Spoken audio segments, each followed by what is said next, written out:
Mr. Speaker, sir, we are considering the appropriation bill with reference to the supplementary grants. I was hoping that at least one honorable member would refer at least to one item in the supplementary grants and make some concrete suggestions. But I was disappointed.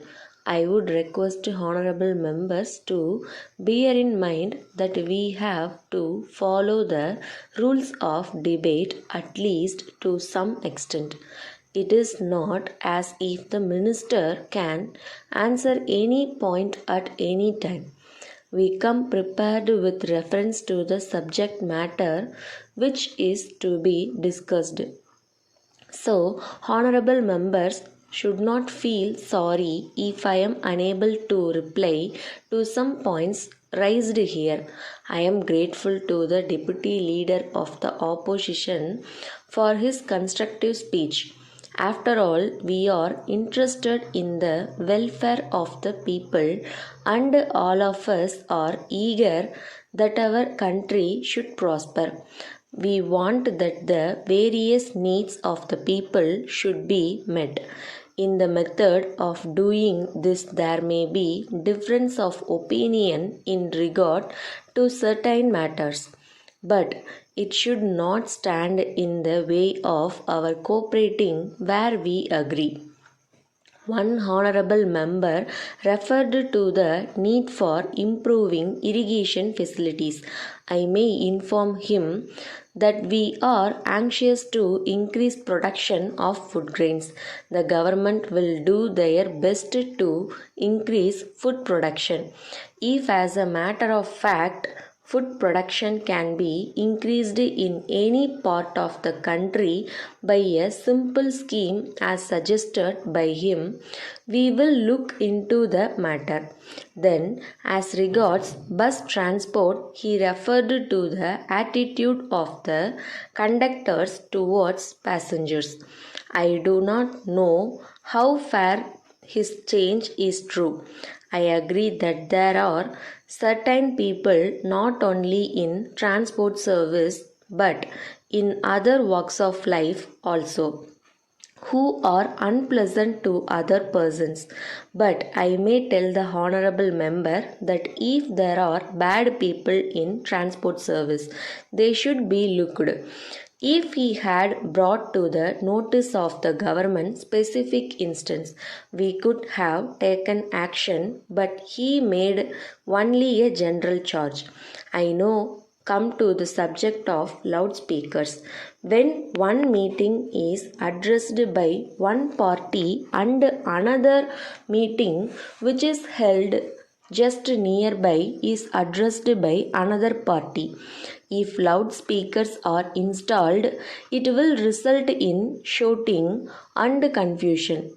It is our intention in permitting the use of loudspeakers that they should cause the least inconvenience to others.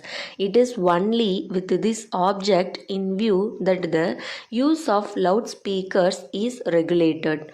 The government will not stand in the way if meetings are held in a peaceful manner. Subject to this condition, we give full freedom to speech and to write anything in newspapers. We do not object to these things, but some restrictions are necessary to maintain law and order and to see that there is no breach of peace. It is only from that point of view that certain restrictions are imposed and they are in the interest of the community as a whole.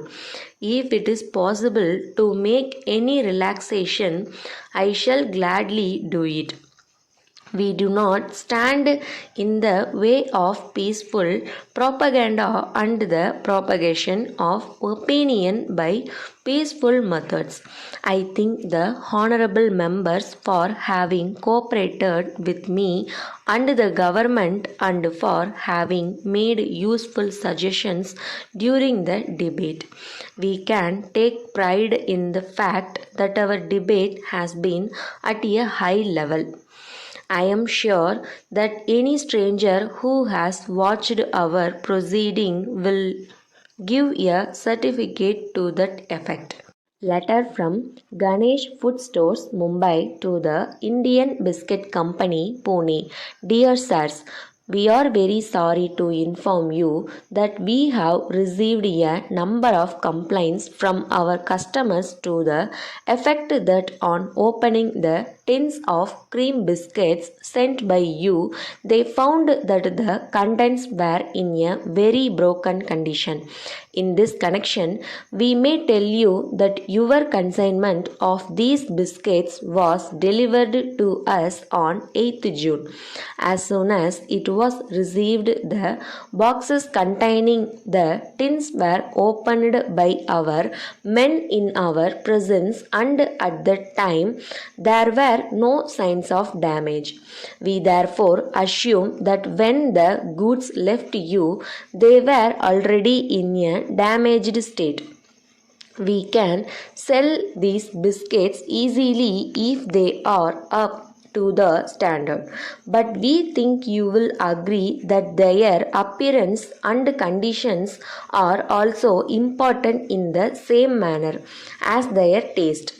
So, we are worried about the grievances of our customer. It is our usual practice to supply sound goods in exchange for the defective ones which are returned to us by our customers. But in the case we are not able to decide whether we should follow this practice when we think that the substitute goods may not be in any better condition.